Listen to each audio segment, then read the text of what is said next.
Le message de la prospérité, c'est un faux message.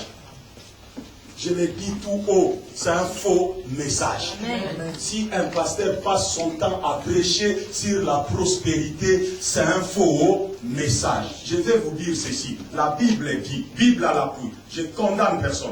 La Bible dit, donnez, il vous sera donné. Donnez, il vous sera donné. Maintenant, écoutez, depuis que tu as commencé à donner, il t'a déjà été donné.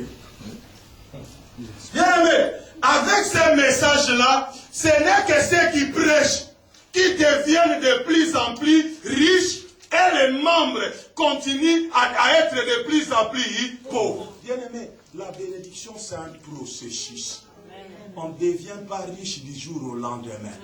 Bien aimé, ne suis pas un pasteur qui te dit un soir, donc tu viens ce soir-là, tu mets 1000 € et demain tu seras béni. Voilà pourquoi les gens sont déçus. Ils ont donné, ils ont donné, ils ont donné. Les mariages ne viennent pas, les enfants ne viennent pas, la prospérité ne vient pas, l'élévation qu'on leur a dit ne vient pas. La personne dit, les pasteurs sont des... Il va rester à la maison. Pourquoi cette personne va rester à la maison? Parce que et lui et le pasteur qui était en train de lui dire de s'aimer n'avaient rien compris.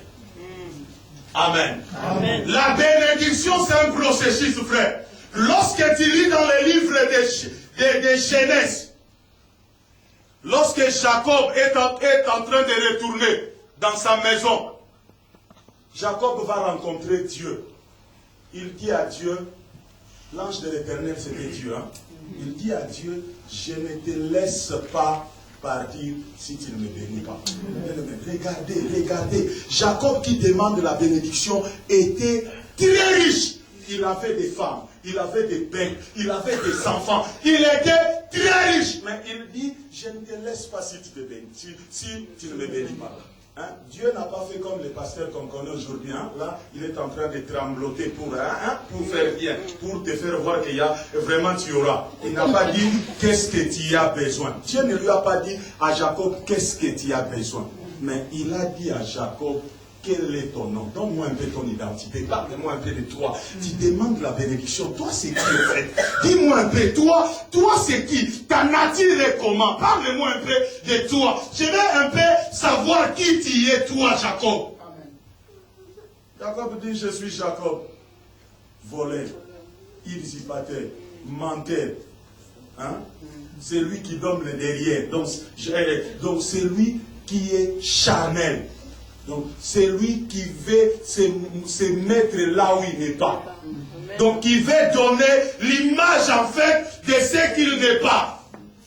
Bien aimé, dans l'église de Corinthe, il n'y avait pas ça. Hein?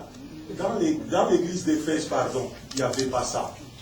Dans l'église d'Éphèse, il n'y avait pas des gens qui sautaient et qui chahutaient pour rien. Hein? Au moindre cantique, les gens commencent à l'église à sauter. Il y a maintenant, je vais vous dire une anecdote. Je suis un jour dans une église.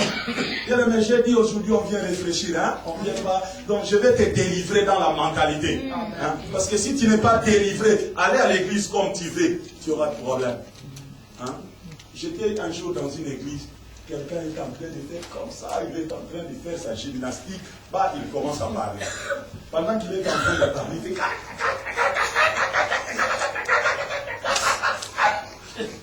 Il commence à dire, ah, merci mes enfants, moi, qui, moi. Maintenant, à la fin, je pose la question. J'ai dit, est-ce que Dieu bégaye? Est-ce que Dieu bégaye? Non, répondez quand même. Hein? C'est interactif. Moi, j'aime ça. C'est interactif. Dans l'église, on doit réfléchir. Dans l'église, on ne doit pas venir, on commence à sauter, à crier. On rentre à la maison, on reste la même chose. Est-ce que Dieu bégaye? Non. Est-ce que la personne, dans la vie de tous les jours, bégaye? Non.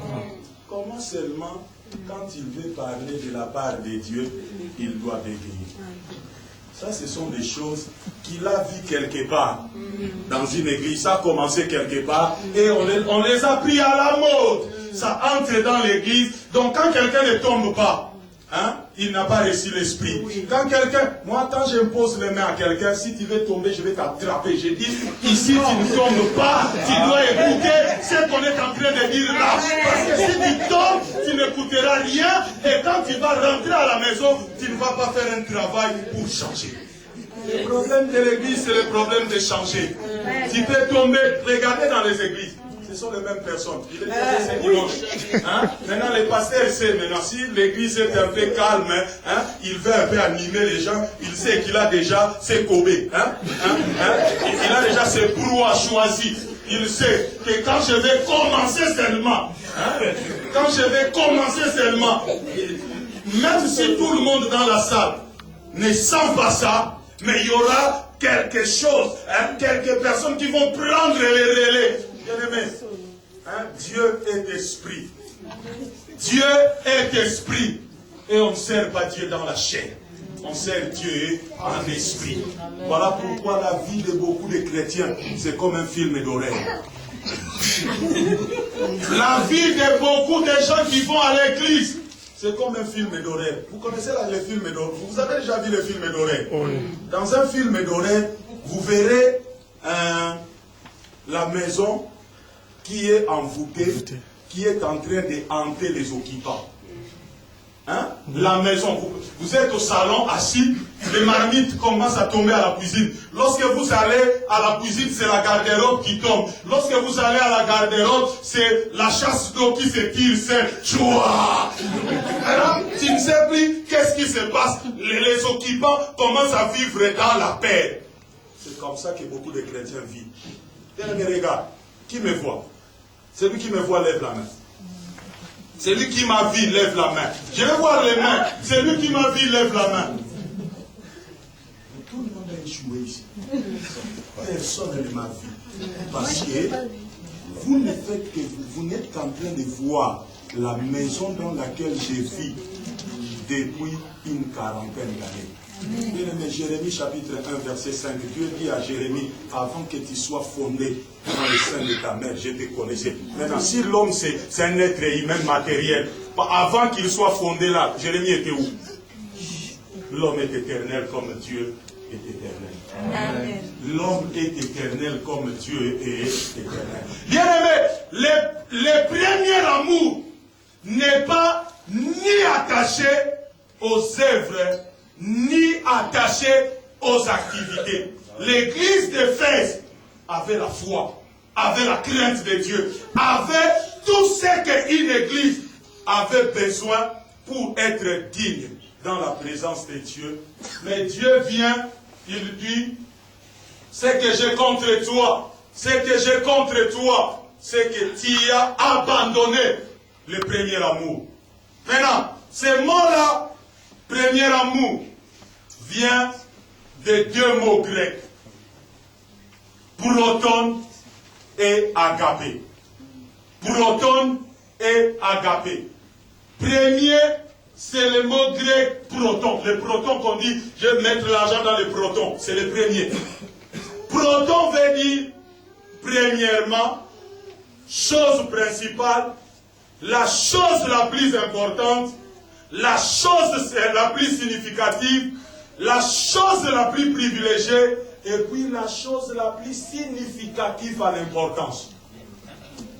Donc quand Dieu était en train de dire à l'église d'Éphèse, vous avez abandonné le premier amour, c'était au-delà de l'activité. C'était au-delà des œuvres. C'était au-delà du travail. C'était au-delà de tous les tralala que nous avons aujourd'hui. Bien-aimé, on peut avoir une bonne église, une grande église, une église de masse, une église de 10 000, de 100 000 personnes. Cela ne veut pas dire que cette église est exacte et correcte aux yeux de Dieu. Il dit, vous avez abandonné le proton agapé. Bien-aimé, le mot agapé, dans les contextes anglais et français, ce mot décrit la dévotion. Agapé, c'est la dévotion. Donc, vous avez abandonné la dévotion principale. Vous avez abandonné la dévotion la plus importante. Malgré que vous continuez à chanter bien, comme les frères ont chanté ici.